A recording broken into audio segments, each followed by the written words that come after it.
G'day guys, Duckville here, bringing you game number 5 of the clan match between Dream Team Gaming and NS Hostio here on Daybreak. One of the coolest maps in pretty much everything here is going to be a really cool battle from dtG, who have lost the previous game unfortunately, but they are still sitting at 3-1. They have brought out their Zerg player dtGNalrA. Now this is not to be confused with the NalrA of the olden Brood War days. I don't know how many of you guys would know who NalrA is, but I'm sure there are a lot of you, and if you don't, go and look him up. He's one of the best players to grace the Brood War scene.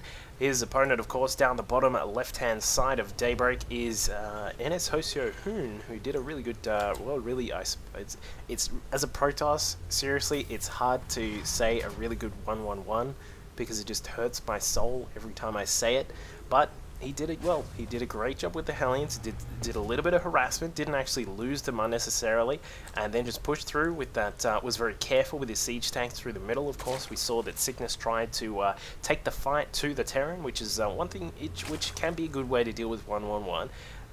But was very careful with pushing through, and then was just slowly able to march his way up and claim the victory there. So we'll see what NalrA is able to do. Have seen a few of NalrA's games previously. He's a very crafty Zerg player. He's done some. I've seen him do some really cool things with banelings. You know, you see the odd baneling landmine that'll catch like a whole bunch of Marines, and it's just insane. And you don't see it very often. There's about to be a massive thunderclap, I think. Oh, there it is. Cool. No, seriously, there is a storm here. I don't know if it's actually bleeding through the mic, but it feels like I'm in some sort of horror story, because it's just absolutely crazy here right now. Anyway, enough about my weather situation. Yeah, NalrA does some really great stuff with banelings just about every single game. Now, he's probably actually going to make me look like a total idiot by saying that not use a single baneling in this game, but either way, we'll find out if he does, and whether or not I'm an idiot. But NalrA, as I said, a really decent player. He started off with a quick hatch there. He's just very standard sort of opening here on Daybreak. It's a map where it's really favourable just to take a quick expansion, and it looks as if NalrA is just going to try and get some damage done with these with the drone that's here, just poking around, trying to get some shots on that SCV. But there are two buddies that have come around and are trying to protect him, and now so the drone is just going to poke inside and see what information he can get from the front door here. Did he actually? Additional supply scout out oh, of course, I know there's not actually too much that you can scout once you see a fast command center, but it can be important to see when the two gases are taken. Didn't even have a look at that. I'm a little bit surprised about that, but oh well, he's certainly a player, as we said, a decent player who can deal with all sorts of things that may come. Overlord just hanging out. He's just hanging over this sort of weird planetarium thingy, whatever this is. I don't know, some sort of greenhouse or something. He's just hanging out, just chilling. Just watching out what's going on. Of course, this can be used to see if there are any sorts of run-bys that may try and get past this left-hand side, and he can, you know, just see if there's anything going along that way. Meanwhile, Hoon is now scouting out inside NalrA's base. Can see that there is a decently quick roach war in there. We'll see if he's actually going to get some roach attacks in there, or if he's just perhaps protecting against the inevitable Hellion harassment, which is the standard way of playing out the Terran race when you're against the Zerg. It's to get this quick command center if you can, if you're on a map where you can actually do that, and then a really great way to follow that up and get some map control, which is a big important thing in this matchup, is to get these Hellions out. Hoon timing that out beautifully, landing that factory on the reactor just as it just after it finishes up.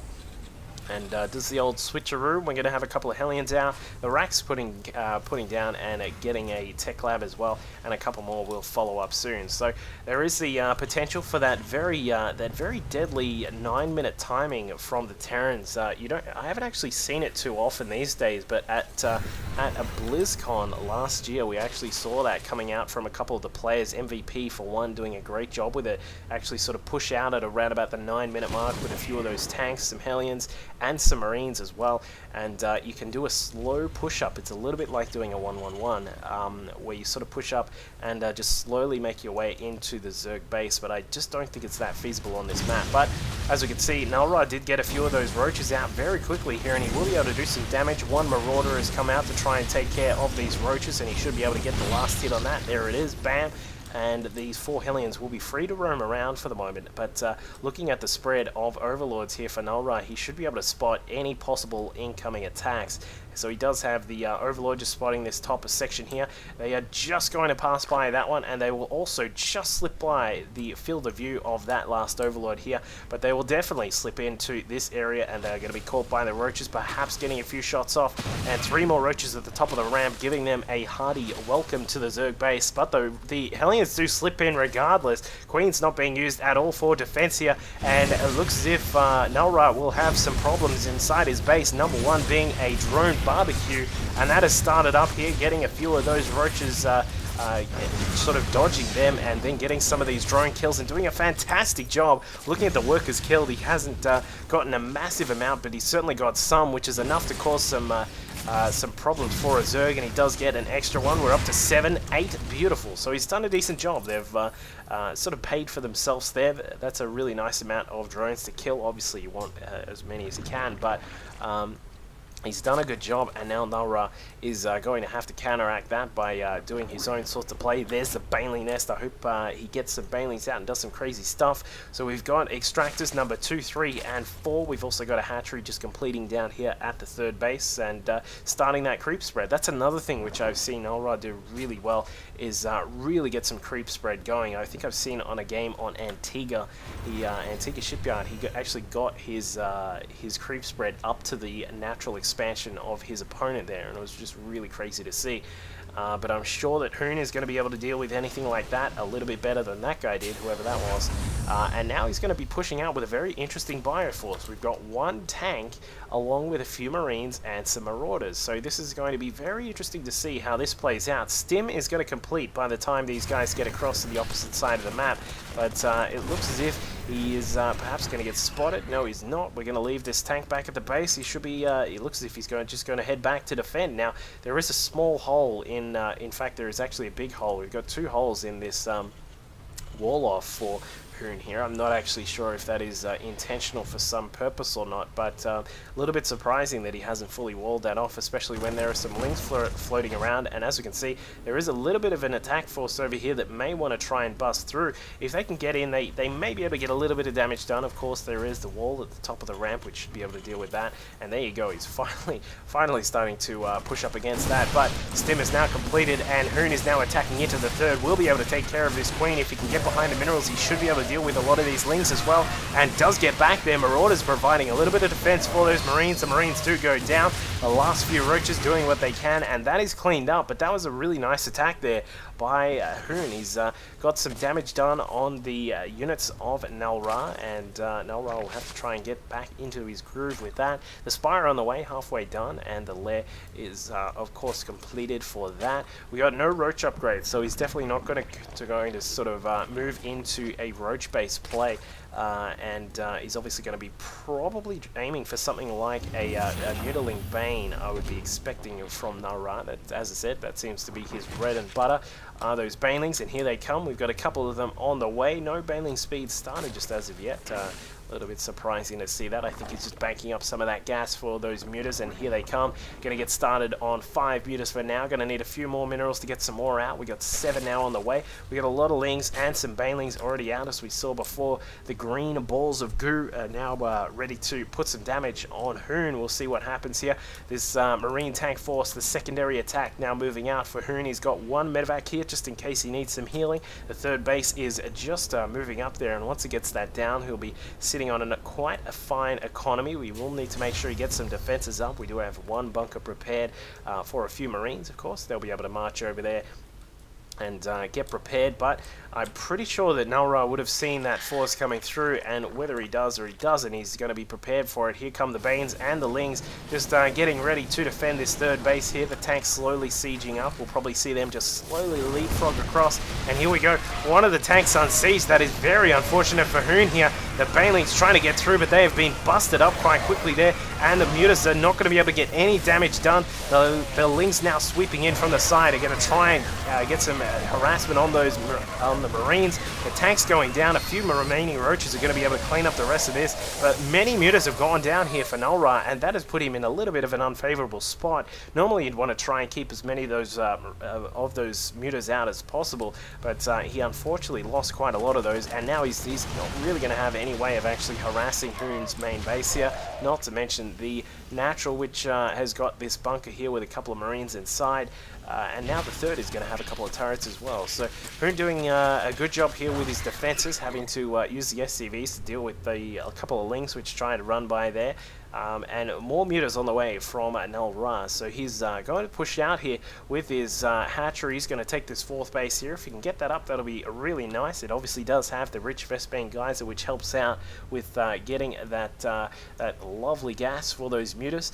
And it looks as if he's actually preparing to attack into the third base here. He's going to need a few more banelings than that. I would think a good idea, perhaps he could even just try and take care of this orbital. That'd be really nice, but it looks as if he's going to try and attack into the mineral line here. He's going to have to soak up some of that tank fire there, and he does indeed. The baneling sweeping through, the Marines not actually having to dodge too much, and dtGNalrA will pull back because there is no way that he's going to be able to attack into the rest of that, and Hoon is going to be feeling very, very good about his position right now. He's got a great defensive line. We've got the sensor tower here to find out if any units are breaching the perimeter, just like in Aliens. They're in the walls or in the roof.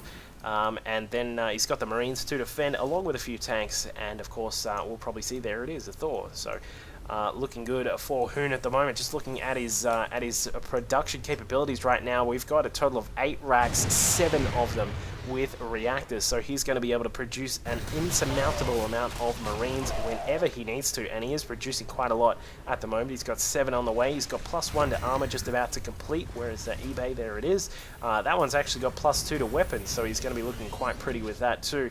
It looks as if, was there an attack? No, I thought there was an impending attack, but it looks as if dtGNalrA has done a good job of spreading his overlords here, as we mentioned earlier on in the game, getting some really good vision out on the map. He's going to be able to spot any sorts of drops that come through, and should be able to clean them up if Hoon attempts anything like that. But Hoon is just playing a very passive style here, despite those 2 earlier attacks, and obviously the fact that they both got cleaned up pretty simply by dtGNalrA. He's still sitting back quite passively and just trying to get his economy going. He's obviously sitting in a really nice position with his economy, sitting on 82 SCVs at the moment, plus you've got mules. And here we go. It looks as if dtGNalrA is going to try and attack him. We've got a couple of banelings left here as a trap. The mutas now pushing in to the top side, trying to take care of the tanks, but there is no way they're going to do that. And huge baneling hits rolling through, decimating every single Marine that was around. Nowhere to run, nowhere to hide for those Marines, and they were just absolutely annihilated by dtGNalrA there, and just did a great job of just absolutely smashing through every single thing there. And Hoon is going to need to recreate a lot of Marines, and he gets started with these massive amounts of racks that are done, and he's really going to have to just beef up that army yet again. But of course, with that huge economy that he's got a really brilliant economy. He's going to be able to do that quite easily.